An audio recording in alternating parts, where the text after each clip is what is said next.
காமராஜர். நான் 1903ஆம் ஆண்டு ஜூலை மாதம் 15ஆம் நாள் திங்கட்கிழமை விருதுநகரில் பிறந்தேன்.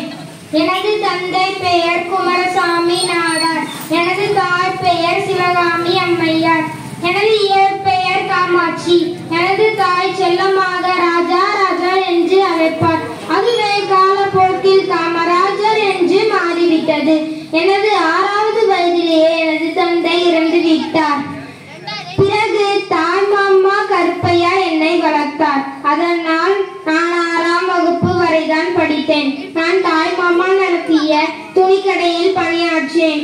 அங்கு செய்தித்தாள் படிக்க பழக்கம் ஏற்பட்டது.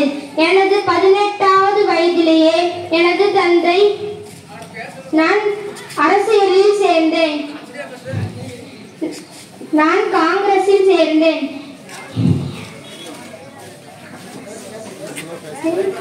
செல்லும் போது ஒரு சிறுவன் ஆடு மேய்த்து கொண்டிருந்தான். நான் அந்த சிறுவனிடம் கேட்டேன், நீ ஏன் ஆடு மேய்த்து கொண்டிருந்தான், பள்ளிக்கு போகவில்லையா? இந்த சிறுவன் சொன்னான், நான் பள்ளிக்கு போனால் எனக்கு சாப்பாடு கிடைக்காது. எனது மனசு பதறிவிட்டது. நான் ஒரு சட்டம் போட்டேன். அனைத்து அரசு பள்ளிகளில் உள்ள குழந்தைகளுக்கு சீருடை திட்டம் மற்றும் மத்திய உணவு திட்டம் வழங்குதல். என்னை மக்கள் படிக்காத மேதை, கர்ம வீரர் என்று மக்கள் அன்போடு அழைப்பார்கள். அனைவருக்கும் நன்றி.